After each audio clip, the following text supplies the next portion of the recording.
Uno de los temas más importantes de la Biblia, si no es el tema más importante, es el tema de la salvación de la humanidad. Desde Génesis hasta Apocalipsis, ese tema está en la Biblia. En el Antiguo Testamento se nos presenta por símbolos, por sacrificios, por profecías que nos hablaban del Mesías, sombras y figuras que de alguna manera prefiguraban lo que iba a suceder en el plan de salvación del Señor a través del Mesías.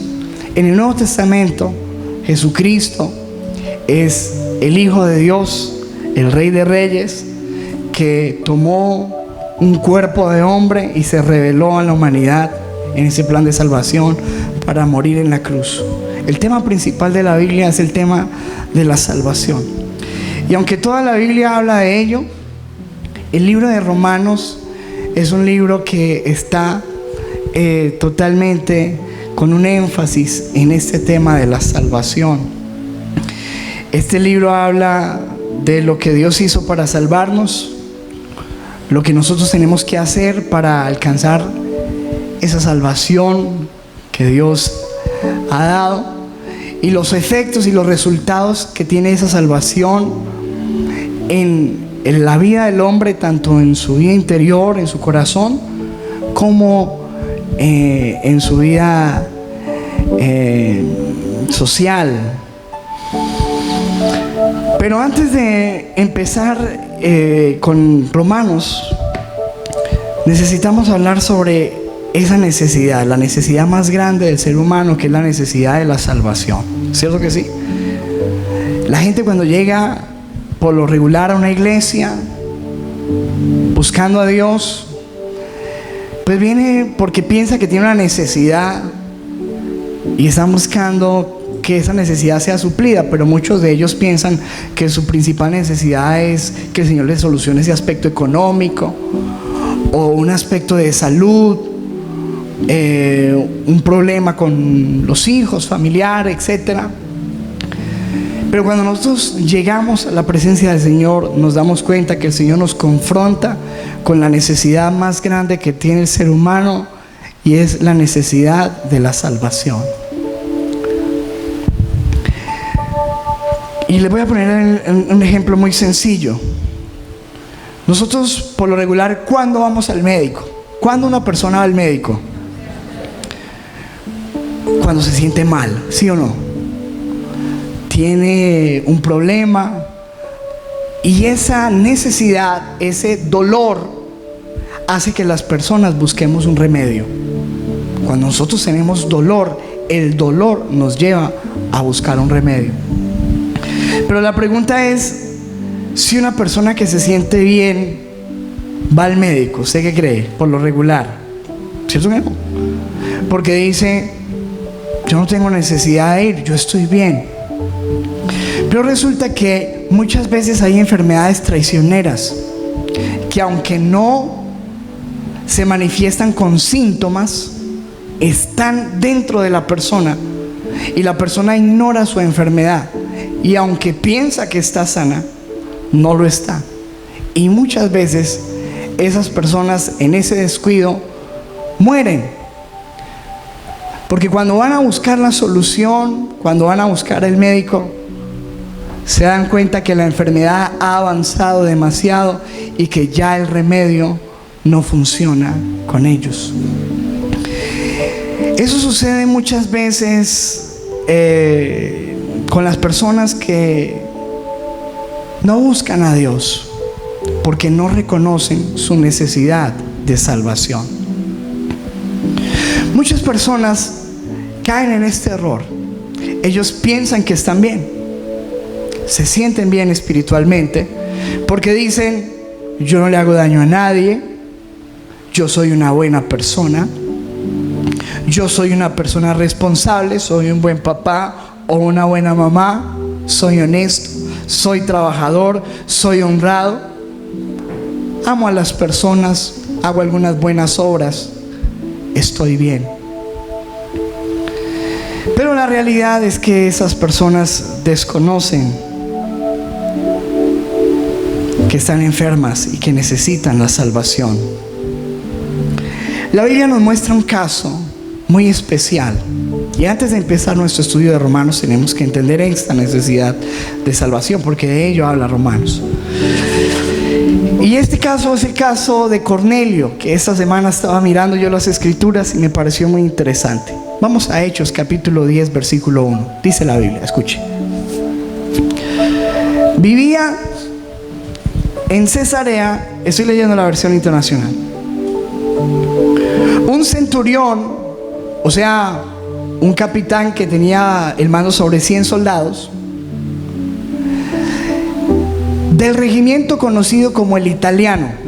Versículo 2. Él y toda su familia eran devotos, eran temerosos de Dios,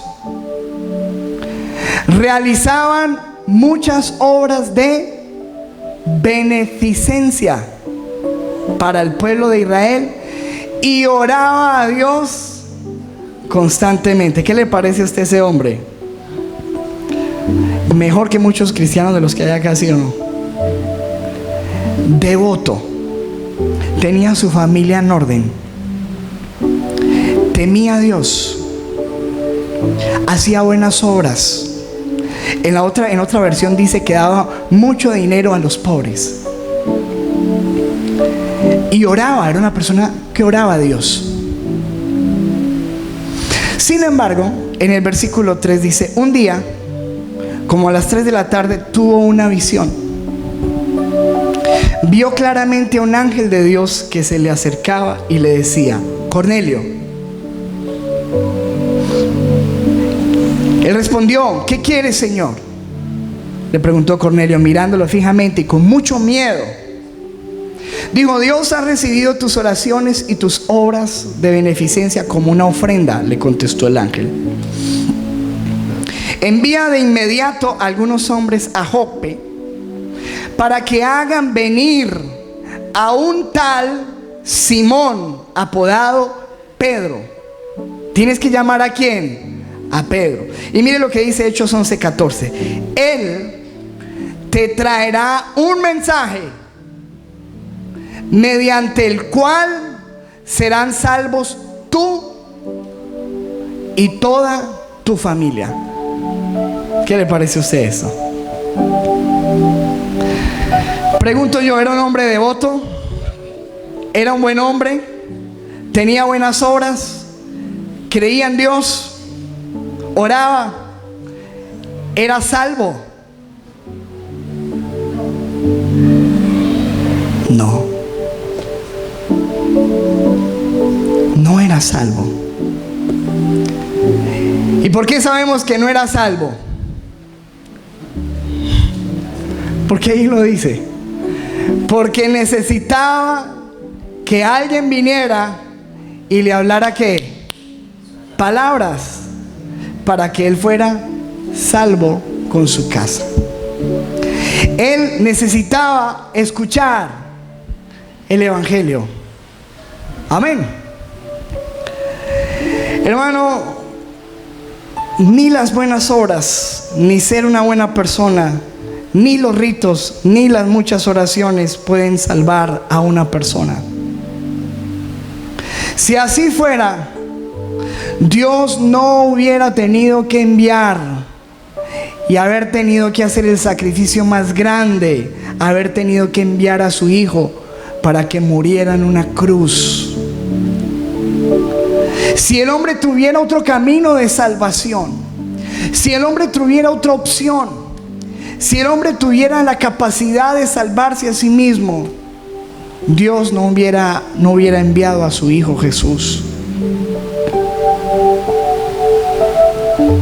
Si el hombre pudiera simplemente con obedecer los mandamientos recibir la salvación, los mandamientos ya estaban desde Moisés, el pueblo tenía los mandamientos.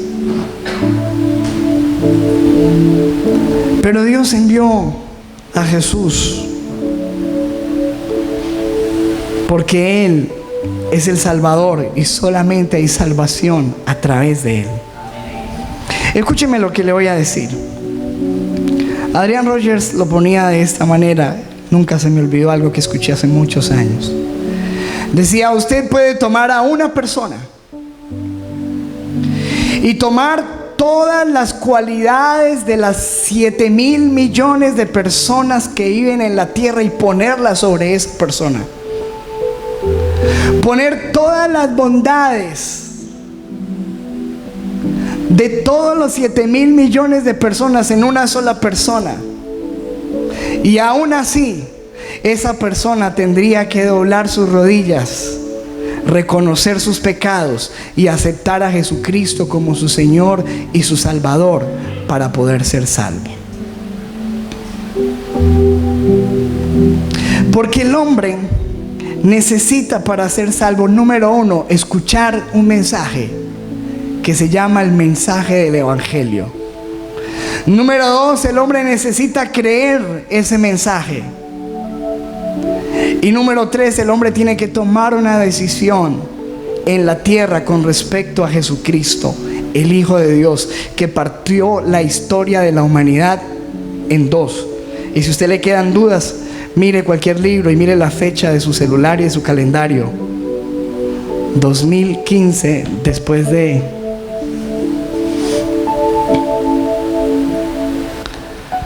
Solamente en Jesús hay salvación. Hechos 4:12, porque no hay otro nombre dado bajo el cielo, dado a los hombres, en el cual podamos ser salvos. Solamente en ¿quién? En Jesucristo, hombre. Amén. El mensaje de Romanos nos habla sobre esa necesidad. Dile a la persona que está a tu lado: tú necesitas la salvación. Y Dios ha diseñado un plan para ello, y no puedes ser salvo fuera de ese plan, porque Él es Dios. En la carta a los Romanos, Pablo, dicen que más o menos en el año 58 desde Corinto, escribe. Estaban en ese tiempo el Imperio Romano dominando y había ejercido una gran influencia por toda la región. Y Roma pues era la capital, ¿cierto?, donde estaba el dominio, el poder, la influencia política, social del momento, y era un lugar estratégico. Pablo escuchó de muchos creyentes que habían llegado a Roma. Habían grupos de creyentes que se estaban reuniendo allí, y él decide escribirles la carta para primero manifestarles su deseo de ir allí a visitarles, de afirmarlos, afianzarlos en la fe y de aclararles con respecto a la salvación que ellos habían recibido. Y quiero que vayamos por favor allí al libro de Romanos, en el capítulo 1, en el versículo 1. Vamos a estudiar hoy Romanos 1 del 1 al 7, 7 versículos no más, sencillitos. Dice, ahí empieza en el versículo 1, ahí está en la pantalla. Dice: Pablo, siervo de Jesucristo, llamado a ser apóstol, apartado para el evangelio de Dios, que Él había prometido antes por sus profetas en las santas escrituras. Me gusta mucho cómo comienza su carta, porque él se describe a sí mismo como siervo. Dice: yo, Pablo, siervo de Jesucristo. Esa palabra siervo en ese versículo quiere decir esclavo de por vida, esclavo. Y suena especial, y mucho más ahora, cuando todo el mundo está interesado en los títulos. Tú sabes que la gente anda en búsqueda del reconocimiento, y entre más lindo el título, la gente quiere tener un título. Que le digan doctor, gerente, arquitecto, ingeniero. No me diga vendedor, asesor comercial.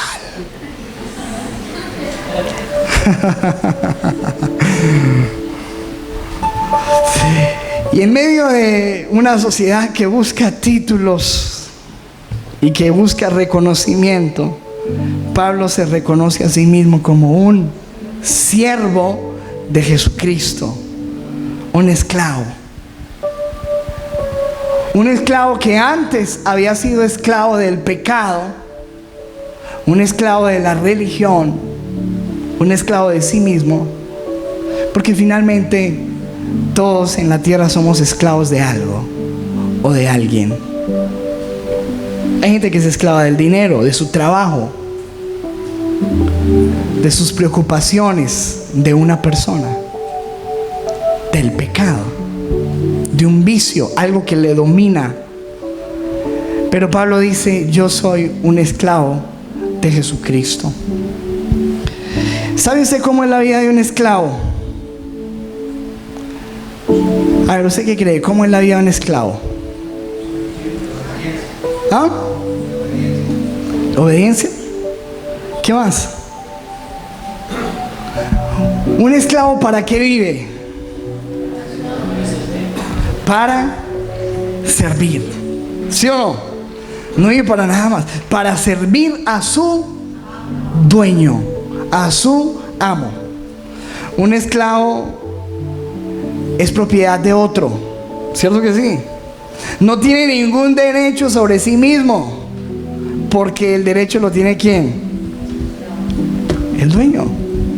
Un esclavo vive para hacer la voluntad de su dueño, de su señor, y no su propia voluntad. Un esclavo ni siquiera está buscando una recompensa, porque un esclavo es alguien que tiene rendida su vida a los pies de otra persona. Por otro lado, un esclavo sabe que el dueño está encargado de su vida, que depende de su dueño, que su dueño es el que le va a proveer todo lo que necesita, ¿cierto que sí? Y que su bienestar depende de su amo. Pablo decía: yo soy un siervo de Jesucristo. ¿Cuántos se consideran siervos del Señor? Dice: llamado a ser apóstol. La palabra apóstol significa enviado, comisionado, alguien que es enviado con un propósito, con una misión. Los griegos llamaban apóstol a las personas que eran embajadores de un rey en un territorio extranjero. Pablo dice: yo soy un siervo de Jesucristo, soy llamado a ser un apóstol. ¿Cuántos creen que nosotros fuimos llamados por Dios con una misión? Mira lo que dice 2 Corintios 5:20. Dice: así que somos embajadores. ¿Qué somos, iglesia? Embajadores en nombre de Cristo. Somos embajadores en nombre de Cristo, como si Dios rogase por medio de nosotros. ¿Te imaginas esto? Dios rogando por medio de nosotros. Les rogamos en nombre de Cristo a la gente, les rogamos que se reconcilie con Dios. ¿Cierto que sí? Eso es lo que somos embajadores. Y eso es lo que está reconociendo el apóstol. Dice: yo soy un siervo, un esclavo de Jesucristo. Soy llamado a ser un apóstol, un enviado con una misión. Mi misión es ser un embajador de reconciliar a las personas con Dios. ¿Cuántos quieren que la gente llegue a Jesús? Amén. Dice en el versículo anterior también, dice: apartado para el evangelio de Dios, para anunciar el evangelio. Ese evangelio que ahorita nosotros entendimos que es tan importante, que tiene el poder de la salvación. Por eso dijo el apóstol más adelante: no me avergüenzo del evangelio, porque es que poder de Dios para salvación a todo el que cree. ¿Cuántos creen? Dice Pablo: soy un siervo, he sido llamado a ser un apóstol, un enviado con una misión. He sido apartado para este evangelio que tiene la salvación, la buena noticia. ¿Qué significa evangelio? Buenas noticias. ¿En qué consiste la buena noticia?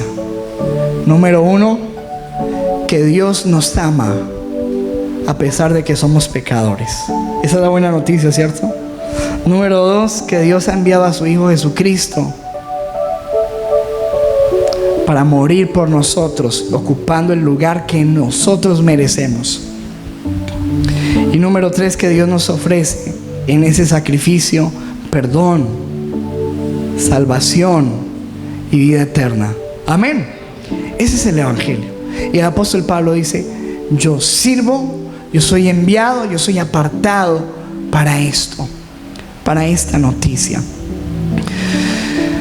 Dice en el versículo 3, vamos allí más adelante, y versículo 4: ese Evangelio es acerca de su Hijo, nuestro Señor Jesucristo, que era del linaje de David según la carne, que fue declarado Hijo de Dios con poder, según el Espíritu de santidad, por la resurrección de entre los muertos.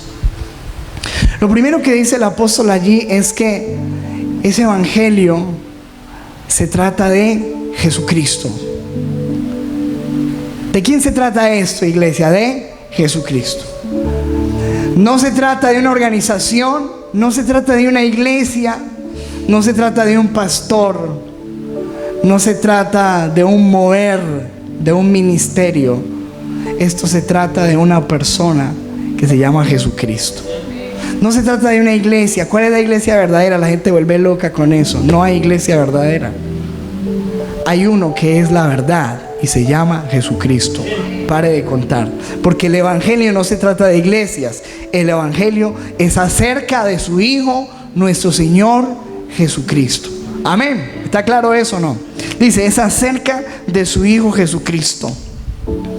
Dice que ese Hijo Jesucristo tomó la forma de hombre, siendo Dios se despojó de sí mismo, dice Filipenses, y vino en forma humana, de la raíz, de la simiente, como descendencia de David, a través de María, la madre de nuestro Señor Jesucristo en su carne.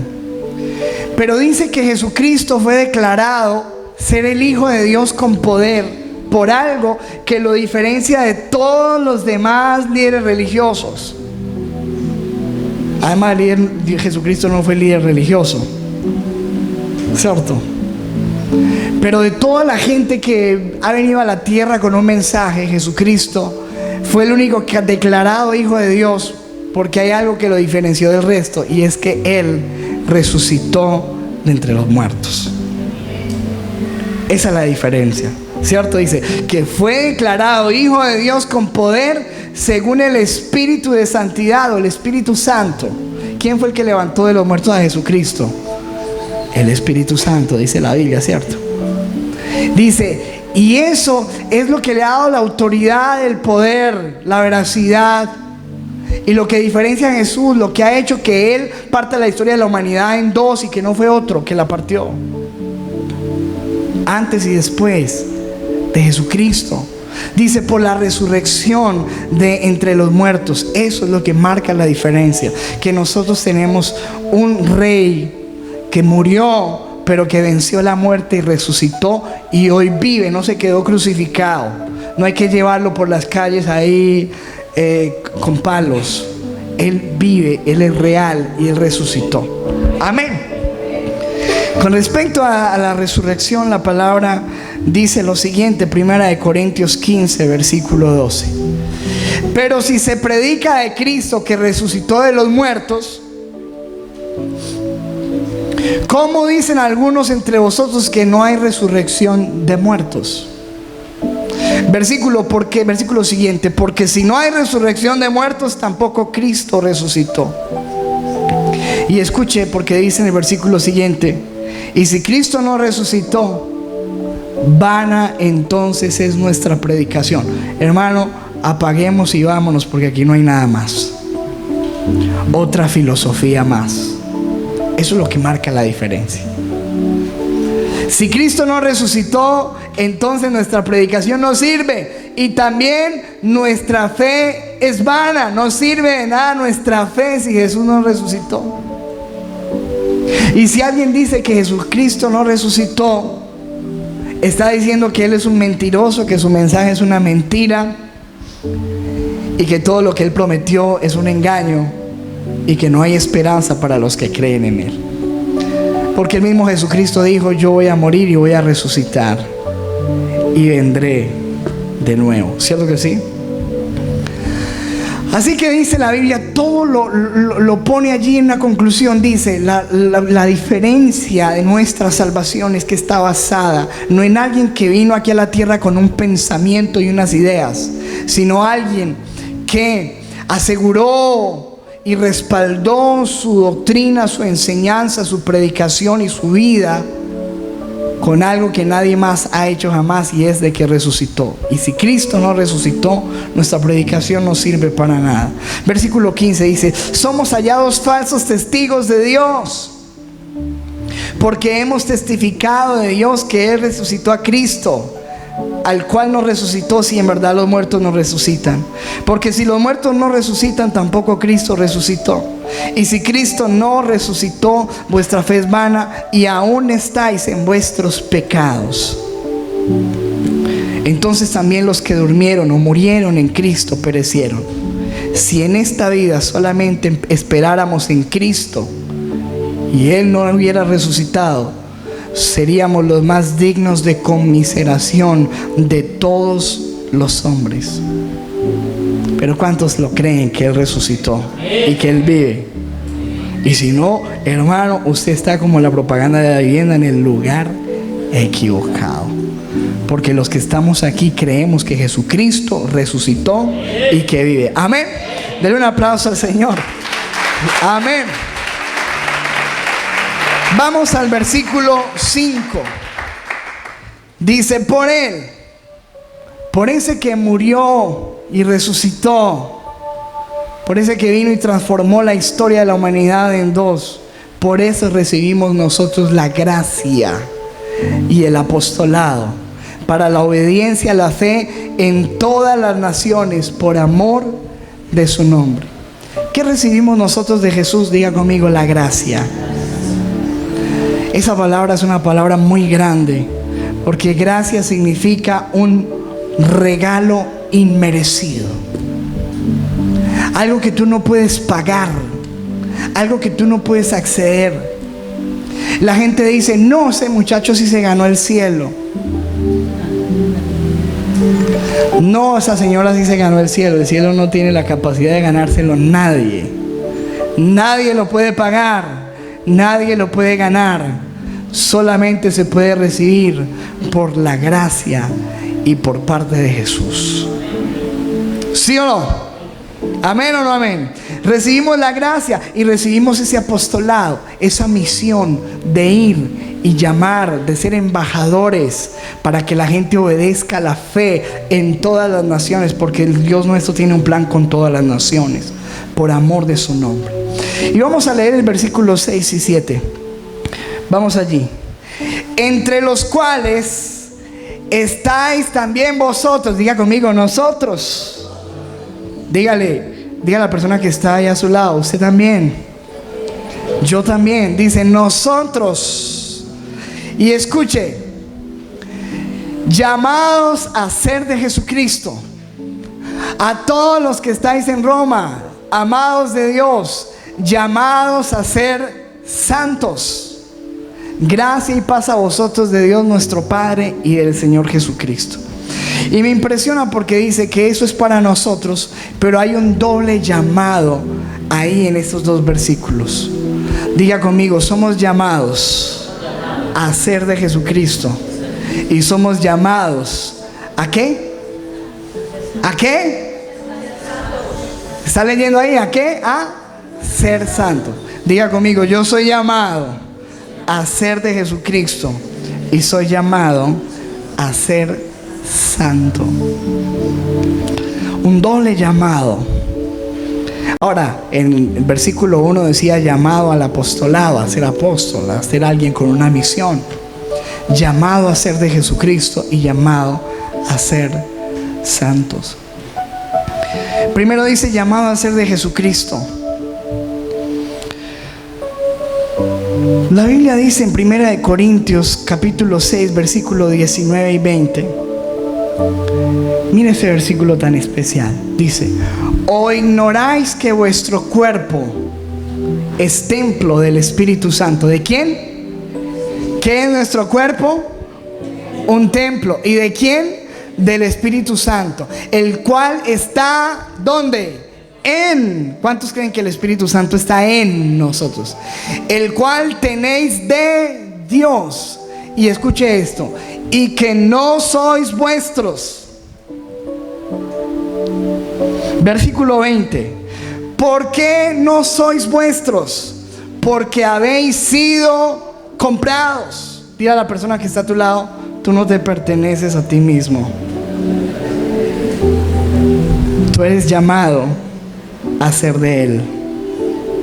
¿Por qué? Porque habemos sido ¿qué? Comprados por precio. Hay gente que dice: es que es mi vida. Su vida fue comprada, la mía también. Y somos llamados a ser ¿de quién? De Él. Dice: porque habéis sido comprados por precio. ¿Y cuál fue ese precio? Según Pedro: no de piedras preciosas, ni de perlas, ni de oro, ni de plata, sino la preciosa sangre de Jesucristo. Fue el precio tuyo y el precio mío. Amén. Dice: dice: glorificad pues a Dios en vuestro cuerpo y en vuestro espíritu, los cuales son ¿de quién? Son de Dios. Levante su mano y diga conmigo: yo le pertenezco a Jesucristo. Soy de Él. Soy propiedad de Dios. ¿Cuántos lo reconocen? ¿Lo creen? ¿Lo viven? Porque algunos dicen: yo soy de Dios, pero viven como si fueran de sí mismos. ¿Sabes que en el Antiguo Testamento, en Deuteronomio 15, vaya por favor allí, Deuteronomio 15 versículo 12, si usted es bueno para buscarlo ahí, ya lo encuentra rapidito, Deuteronomio 15, 12. ¿Cómo tiene de título ahí? El Deuteronomio 15, 12, así que está ahí. ¿Cómo tiene de título? Eso. Dicen algunas versiones, la Reina Valera dice: las leyes sobre los esclavos. Esa es la ley de los esclavos. En aquel tiempo, cuando las personas no tenían dinero, estaban totalmente en la ruina, ellos podían venderse como esclavos. Pero había una ley que Dios había puesto a través de Moisés para las personas que eran esclavos. Mire lo que dice en el versículo 12: si tu hermano hebreo, hombre o mujer, se vende a ti y te sirve durante 6 años, en el 7º año lo dejarás libre. Nadie podía ser esclavo por más de ese tiempo. Por 6 años una persona se vendía como esclavo, pero al 7º la ley era que tú lo tenías que dejar en libertad como amo. Tenías que dejarlo ir. Esa era la ley. Ahora, cuando lo dejaras ir, el versículo 13 dice: y cuando lo liberes, no lo despidas con las manos vacías. Abastécelo bien con regalos de tus rebaños, de tus cultivos y de tu lagar. Dale según el Señor tu Dios te haya bendecido. O sea, a los 7 años el hombre se iba con toda la prima, con las cesantías, con las vacaciones, con todo lo de 6 años, con toda la bendición. Versículo 15: porque recuerda que fuiste esclavo en Egipto y que el Señor tu Dios te dio libertad. Por eso te doy ahora esta orden. Versículo 16, pero mira esto, que esto es hermoso. Pero si tu esclavo, porque te ama a ti y a tu familia, y le va bien contigo, te dice: no quiero dejarte. ¿Cierto? Puede que un esclavo diga: no, que me voy a ir si a mí me va muy bien con este patrón y yo lo amo. ¿Cuántos están haciendo aquí el paralelo? ¿Cuántos les ha ido bien con el Señor? ¿A cuántos les ha ido bien con el Señor? ¿Cuántos le aman? La persona tenía la opción de no dejarse y no irse libre, sino de hacer lo siguiente: decir: no quiero dejarte. versículo 17. Entonces el amo dice: tomarás un punzón, tenía que tomar un clavo, y apoyaría la oreja contra una puerta y le perforaría el lóbulo. O sea, imagínese, era una señal. Lo cogía ahí ponga la cabeza ahí contra la oreja ahí contra la pared, un chuzo bien grande, y ¡bah! Le perforaba la oreja, y así se convertiría en un esclavo de por vida. ¡Wow! Y me gusta como dice la Reina Valera: así se convertirá en tu siervo para siempre. Porque dice: yo quiero pertenecerte. Y se quedaba con una señal de que le quería pertenecer a ese amo, de que aunque tenía la opción de alejarse, quería permanecer ahí porque le amaba y porque le iba bien con él. Hermano, Jesucristo pagó un precio bien grande por nosotros y nos ha llamado a ser suyos, a ser esclavos, pero no por obligación, esclavos por amor. Como lo estábamos cantando ahorita: ahora soy libre y esclavo por amor. ¿Por qué soy esclavo de Jesús? No porque Él me subyuga y Él me hace ser su esclavo, porque yo lo amo y voluntariamente abro mi corazón para que Él lo perfore y lo marque, me marque, ponga un sello sobre mi vida de que soy un esclavo suyo para siempre, porque me va bien con Él y lo amo. ¿Cuántos quieren ser esclavos de Jesús? Dios dice: estás llamado a ser de Jesucristo, a ser esclavo por amor. Y segundo, dice el versículo 7, volvamos allí: a todos los que estáis en Roma, amados de Dios, llamados a ser santos. Llamado a ser de Él y llamado a ser santo. ¿A qué somos llamados, iglesia? A ser santo. La palabra santo quiere decir apartado, separado. Alguien que se aparta para un propósito, que se aparta para servir y que se aparta de la maldad, del pecado, de todo lo nocivo, lo que le hace daño, lo que le contamina, lo que no le agrada a su amo. Eso es ser santo, apartarse de. No significa ser perfecto, nadie es perfecto, solo Jesús es perfecto. Amén. Pero santo significa ser apartado, alguien que se aparta voluntariamente del pecado y se aparta para su Dios. Y Dios dice: yo los he llamado a eso, a ser santos. En la Biblia se llama santo a todo creyente. La religión tradicional, muy equivocadamente, porque no tiene ningún respaldo bíblico, llama santos a una gente que supuestamente vivió una vida de mucha perfección y que después de muerto hizo milagros y les llaman santos. Eso por ningún lado aparece en la Biblia. La Biblia le llama santo a toda persona que es creyente en Jesucristo. ¿Cierto? Le muestro versículos. Hebreos 13:24 dice: saludad a todos vuestros pastores y a todos los santos. Los de Italia os saludan. ¿A todos los qué? Que me saluden. ¿A qué decía el apóstol? A todos los santos. ¿Y quién eran los santos? Los hermanos. Segunda de Corintios 1:1. Pablo, apóstol de Jesucristo por la voluntad de Dios, y el hermano Timoteo, a la iglesia de Dios que está en Corinto, con todos los santos que están en toda Acaya. Hebreos 3:1. Por tanto, hermanos santos, participantes del llamado celestial. Esos son los santos, los que han sido participantes del llamado celestial. ¿Cuántos hemos sido llamados? Considerad al apóstol y sumo sacerdote de nuestra profesión, Cristo Jesús. Filipenses 1:1. Pablo y Timoteo, siervos de Jesucristo, a todos los santos en Cristo Jesús que están en Filipos, con los obispos y diáconos. ¿Cuántos entienden que la Biblia le llama santos a los creyentes? Efesios 6:18. Orando en todo tiempo, con toda oración y súplica en el Espíritu, y velando en ello con toda perseverancia y súplica por todos los. No nos dicen que oremos a los santos, antes nos dicen que oremos por los santos. Se da cuenta que la Biblia responde todas esas cosas. santos, apartados, separados.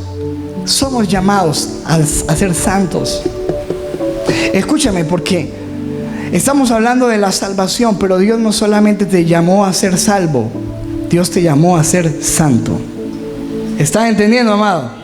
Porque la gente dice, ay no, yo soy salvo, siempre salvo, y entonces puedo pecar y hacer hecho todo lo que me dé la gana porque Dios me salvó. Uy, ¿qué es esa cochinada? Dios te llamó a ser salvo, pero también te llamó a ser santo. ¿Sí o no? Y te lo dice por toda la Biblia. Si te mostrara todos los versículos que dicen lo mismo, son llamados ustedes a ser santos. Santos. Hay 3 niveles de santidad. Diga conmigo: la santidad parcial, la santidad progresiva y la santidad total.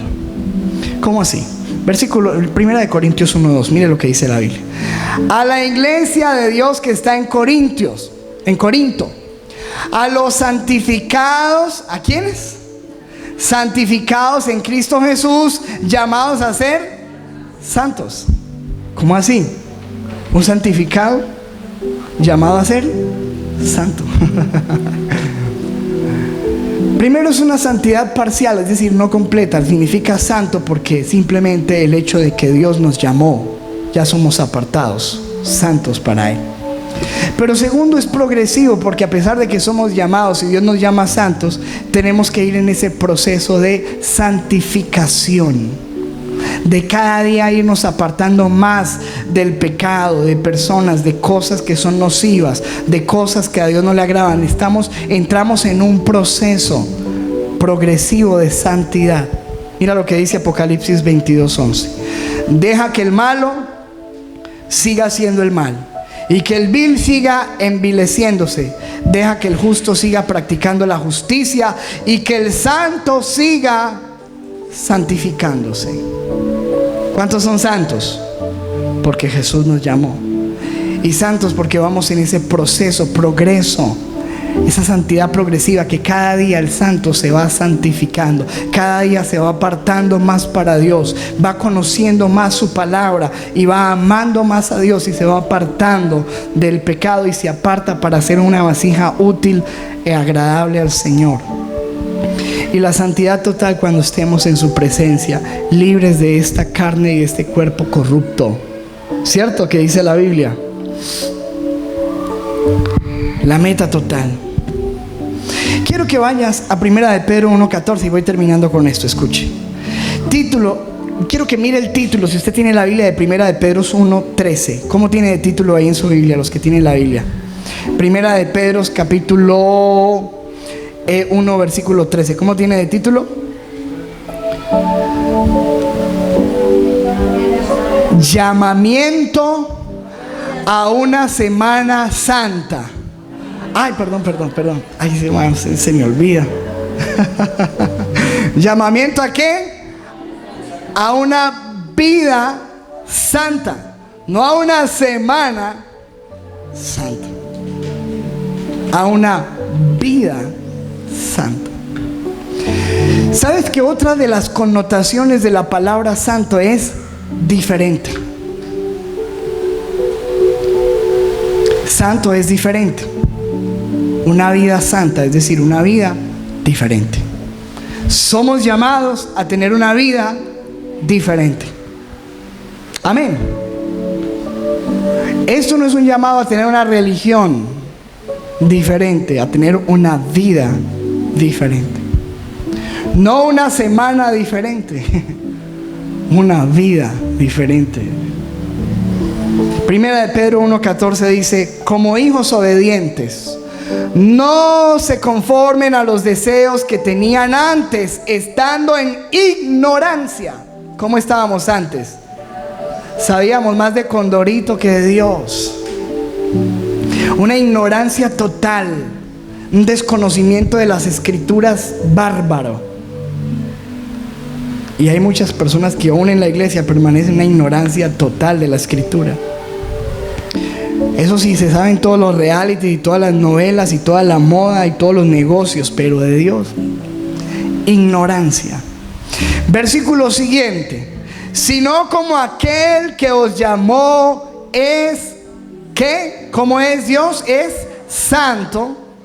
Sed también vosotros santos en toda vuestra manera de vivir.